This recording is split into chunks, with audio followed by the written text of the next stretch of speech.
was up here just 5 years ago doing the same thing for the class of '08. I was nervous then, and I'm nervous now, and yes, I am definitely wearing the same suit. That's it.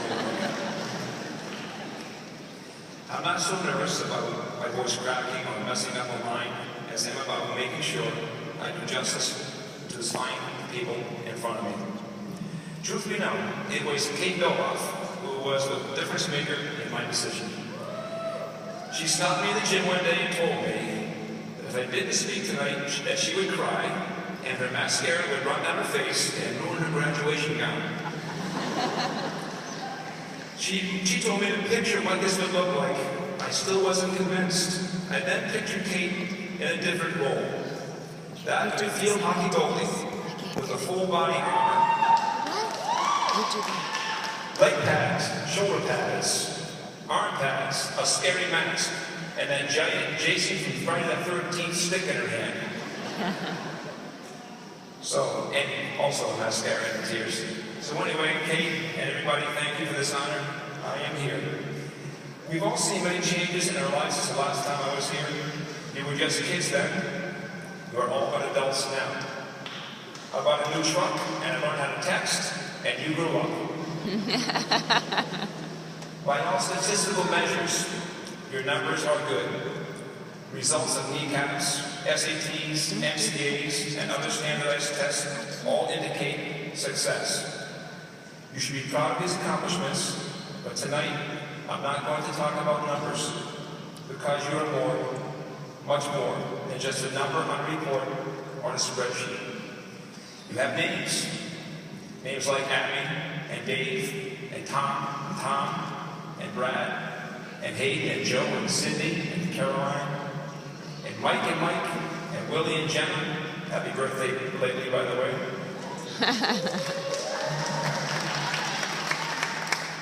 Jesse, Jessica, Austin, and Jamie, to name just a few. I can't name everybody. Within these 263 names here tonight are personalities. And inside these personalities are qualities. Qualities that may be hard to measure, but easy to see. For how do you measure compassion and kindness, courage, and true sportsmanship? How do you rate strength of character? You just need to pay attention. In a crowded hallway, you see two students, one clearly inferior to the other in a physical sense, engaged in an argument, just seconds away from escalating into an ugly physical outcome. A female student steps in, pulls the smaller student away, and escorts him to a safer place down the hall. Situation neutralized, fight over before it happens. The girl, your classmate, thinks nothing of the courage and compassion she just demonstrated and goes on her way.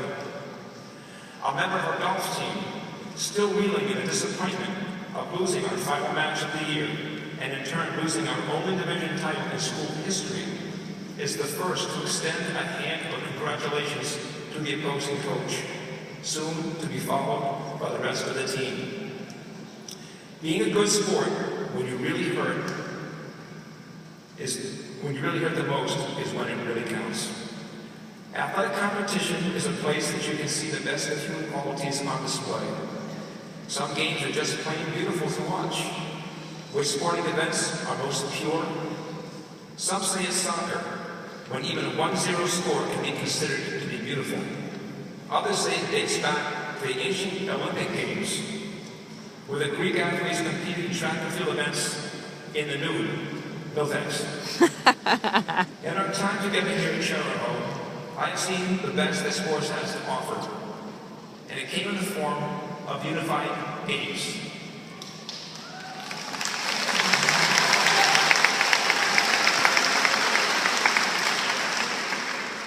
These games create a perfect blend of athletes and their peers, performing for all the right reasons. To watch the players rejoice in the excitement and joy of each small victory, regardless of the outcome of the game, is both heartwarming and reassuring. If you've never seen a game, do yourself a favor and get to one next year. I can guarantee that your mood will improve immediately. These are just 3 small examples of what goes on here that is right and good. There are so many more. Although we have shared mostly happy memories in our time together, I cannot, in good conscience, leave the stage tonight without revisiting our darkest hour. I'm not here to lecture or to place blame, but to make an effort to point out what might have been overlooked and to teach and learn from this time in our past. We all know the story. In the early morning hours of October 11, 2011, 4 of your schoolmates and friends were involved in a gruesome and horrendous accident. And at these times of reflection, it is important for us all to remember that you and I have a tremendous responsibility to guide those who will follow you, those that will one day occupy the seats you sit in tonight. Show them the way, guide them to a path of a lifetime of good decisions. We all felt the impact of that night. It hit us hard. We received a ton of media attention, most of it negative. We cannot allow our school and our community to be defined by the hours and moments leading up to the crash. We need to be defined by what happened after. The school at once became unified in support of the recovery of the boys, and to that end, our prayers were answered. On that same night, a small group of volunteers reported to the accident scene. They were the first responders. Their assignment was to rescue and to help. They were juniors in high school. I couldn't help but think to myself that no 16 or 17-year-old should ever have to bear witness to such horror. These volunteers sit among you tonight. Their selfless and heroic actions of that night did not come without a cost. I saw the impact of shock and emotion affect each one of them in a different way the next day in school, and I'll never forget it. So speaking as a parent, as a teacher, and as a friend, I want to acknowledge and thank Dan and Nick and Doran for their courage and passion. Their actions represent the best of what we all are.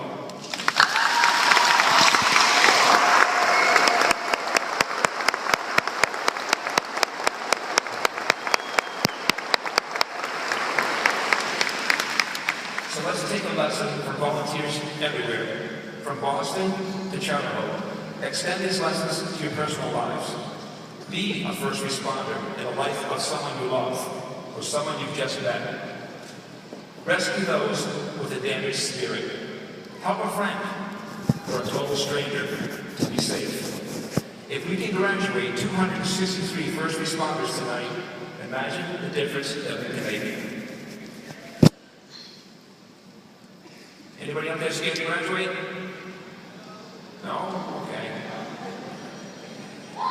Scared to go to college, to move out and move on?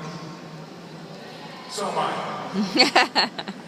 One of my favorite songs by John Mayer is called Stop This Train. His lyrics indicate that he too is apprehensive about growing older too fast, as he writes. So scared of getting older, I'm only good at being young. And later laments as he watches his own parents age. Had a talk with my old man. Said, help me understand. He said, turn 68 and you'll renegotiate.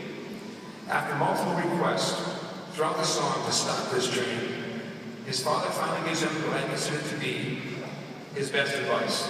And it crosses all generations when his father says to son, don't stop this train. Don't for a minute change the place you're in. So class of 13, don't stop this train. Enjoy the moment you're in right now. Enjoy the time with your friends and family in the days ahead. And in 5 minutes, or 5 years, or 5 decades from now, enjoy the train ride and always cherish the moment that you're in. In the days leading up to this night, many of you asked me if I was going to give a shout-out. Tonight there will be no shout-outs. I have something else instead. A couple of months ago, I was giving an MCA in the cafeteria. One of our golfers, Jerry Baker, stopped by and said, hey coach, what's going on in here? I like it when Jerry calls me coach. I told Jerry that I was giving an MCA, to which he responded, right on. And then went on his way. Now this particular phrase was not at all unfamiliar to me, being a child of the 60s and 70s, of course. But it was so uncommonly spoken here that I was compelled to do what any good student of the internet would do. I Googled it. So from the online dictionary, I got right on, extremely accurate. I didn't like it. From your idioms, your dictionary idioms, I found an exclamation of enthusiasm and encouragement, synonymous with affirm. Not too bad. But finally, from the online urban dictionary, I got damn straight.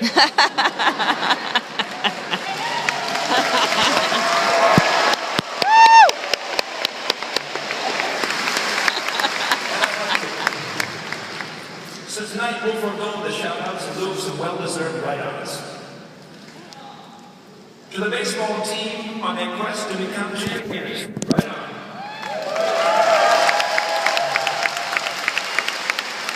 To all of the students at Career in Tech, where they can do your hair and nails, make you a launch, rotate your tires, patch a hole in your canoe, build you a shed, and so much more, and still get change back for the $10 bill, right on.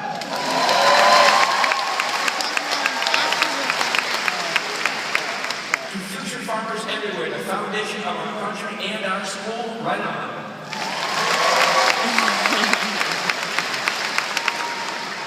To the elementary playground game called Foursquare.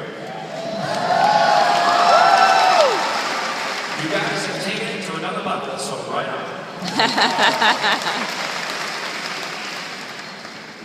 To Madame McLean for best wishes in your retirement, right on. And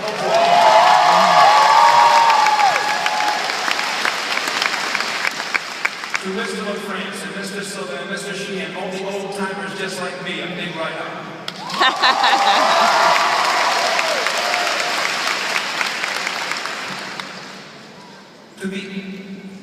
To Ed, Evan, and Jake and Corey and Austin and Sydney and Steve and Oliver and Jimmy and Chris and anyone else who challenged me in the game called Horse and lost. Right on.